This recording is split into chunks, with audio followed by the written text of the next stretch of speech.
मित्रों नमस्कार। Facebook page के अरविंद की कलम से मैं प्रोफेसर अरविंद नाथ तिवारी बोल रहा हूँ।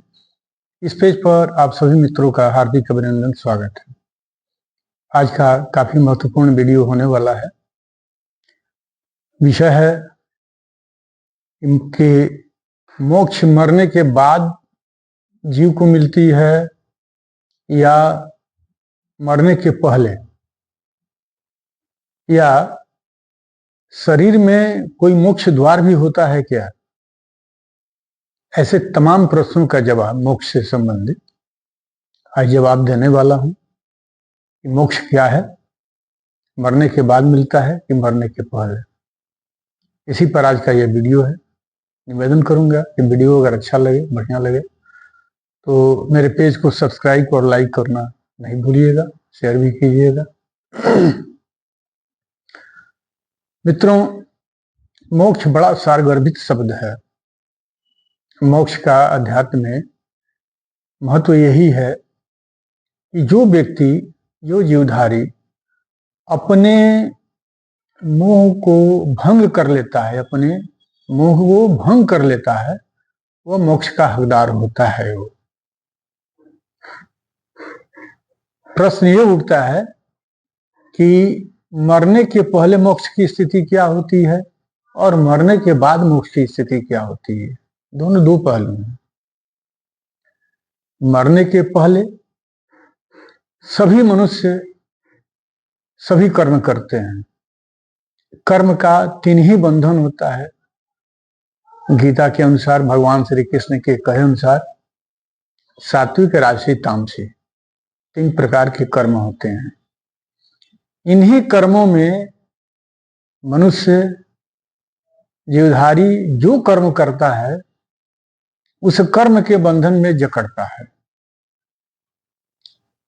और अपने जीते जी ही कर्म के बंधन से अगर निकल जाता है, बंधन को समझ लेता है और बंधन का ज्ञान रूपी बुद्धि से जब कटाई कर देता है, छटाई कर देता है, समाप्त कर देता है बंधन को, तो वह मोक्ष की स्थिति होती है। आप महसूस किए होंगे कि कभी कभी ऐसा समय आपका रहता है 24 घंटा में एक बार कि ना आप हंसते हैं, ना बोलते हैं, ना रोते हैं, ना गाते हैं। बिल्कुल शांत भाव सम स्थिति होती है, किसी प्रकार की कोई चिंता नहीं। तो वही मोक्ष की स्थिति होती है। किसी लाग लपेट में नहीं है, किसी कर्म के विषय में आप नहीं सोच रहे हैं, तो बंधन से मुक्त हैं। कर्म भी अगर कर रहे हैं और कर्म को ये सोच करके कर रहे हैं कि नहीं मैं कर रहा हूं और ये इसका अगर मैं नहीं रहता तो नहीं होता, यह भाव जो है, तो यही भाव को आदमी समझ लेता है कि नहीं मैं ये कर्म कर रहा हूं, मेरा ये दायित्व है, मेरा बोध है, कर्तव्य है, मुझे करना है कर्म, ये मेरे लिए जरूरी है। लेकिन उसके रिजल्ट से अगर कर्म का फल सुखद है या दुखद है, उसके फल से अगर प्रभावित अपने शरीर पर नहीं होते हैं, आप अपने अंतःकरण में नहीं उतारते हैं, वही मोक्ष की स्थिति है। अर्थात उस कर्म से सुख भी मिला, दुख भी मिला, तो कोई प्रभाव से प्रभावित नहीं होंगे। मोह के बंधन में व्यक्ति कब जकड़ता है? बेटा, बेटी, पत्नी, माता, पिता, इष्ट, मित्र, दुनिया ढकान, व्यवसाय, इन्हीं में व्यक्ति कर्म करता है समाज में रह करके। और इनको जब समझ लेता है कि नहीं ये सब परमात्मा का दिया हुआ चीज है, लोग बाग जितने भी हैं सब परमात्मा के लोग हैं, और मैं जो भी कर रहा हूं परमात्मा के लिए कर रहा हूं। मैं जब जीवित था, अर्थात मैं जब बचपन, मेरा जब जन्म हुआ, तभी मैं कुछ लेकर के नहीं आया और जाऊंगा भी तो कुछ लेकर के नहीं जाऊंगा। तो उन माता पिता के लिए, उन बाल बच्चों के लिए रोना क्या?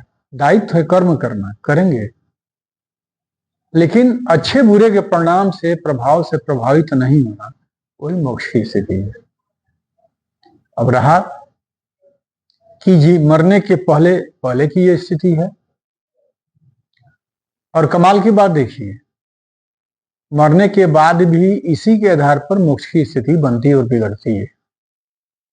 अगर इसको कंटिन्यू कर जाते हैं तो उसी के हिसाब से शरीर से प्राण निकलता है। इसका भी भगवान श्री कृष्ण जो है गीता में बहुत बढ़िया वर्णन किए हैं। वो बताते हैं कि जब कोई व्यक्ति मरता है तो उसके शरीर को देख करके कि उसकी किस तरह से गति मिली है, उसके प्राण कैसे निकले हैं, तो आप देख करके समझ सकते हैं कि सात्विक है कि राजसी है कि तामसी है। अगर गुप्तांग के माध्यम से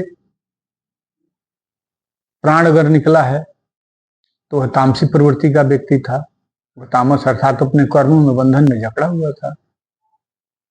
राजसी है तो मुंह से अगर प्राण निकलता है तो समझ लीजिए कि राजसी आदमी था, राजकीय कर्म में व्यस्त था, प्रशासन का पदाधिकारी, एमएलए, एमपी वगैरह वगैरह। और सात्विक में आंख से प्राण निकलता है, नाक से निकलता है, और सात्विक की स्थिति में आने के बाद ही मोक्ष की स्थिति होती है। जब तक सत्य का बोध होगा नहीं और ज्ञान रूपी बुद्धि से सत्य को समझिएगा नहीं, तब तक मोक्ष की स्थिति नहीं होती है। तब सात्विक बोध में, सात्विक कर्म करने के दौरान जब व्यक्ति तटस्थ रह जाता है, उसके परिणाम से प्रभावित नहीं होता, उसके प्रभाव से प्रभावित नहीं होता, तब वह मोक्ष का हकदारी होता है। और उसके प्राण कहां से निकलते हैं? तो ब्रह्मरंध्र से यहां से प्राण निकलते हैं।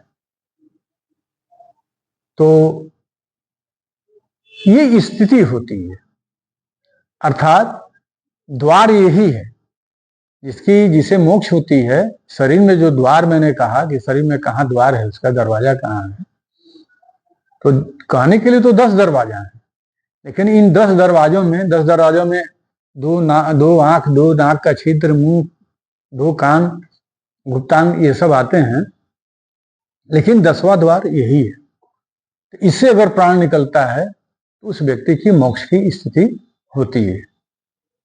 और भगवान श्री कृष्ण ने बहुत बढ़िया से इसका वर्णन किया है। तो अर्थात यह जान लीजिए, मोक्ष तभी है जब बोध है, बोध नहीं है तो मोक्ष नहीं है। बोध की स्थिति में आने पर, अर्थात बुद्धत्व की प्राप्ति होने के बाद ही मोक्ष की स्थिति बनती है। ऐसा भी होता है कि बुद्धत्व के प्राप्त होने के बाद भी मोक्ष की स्थिति में, मरने के समय में नहीं है, तो प्राण को तो आना है, फिर मनुष्य जन्म में आना है आपको। 84 लाख योनि में अन्य भ्रमण करने नहीं जाएंगे, फिर मनुष्य योनि में आपका जन्म, ये स्थिति होती है। तो मित्रों, मैं समझता हूं कि आप मेरी बात समझ गए होंगे बढ़िया से कि मोक्ष का अर्थ क्या होता है। और वीडियो अगर अच्छा लगे, बढ़िया लगे, तो पेज को सब्सक्राइब, लाइक करना नहीं भूलिएगा। जय हिंद, जय भारत, धन्यवाद।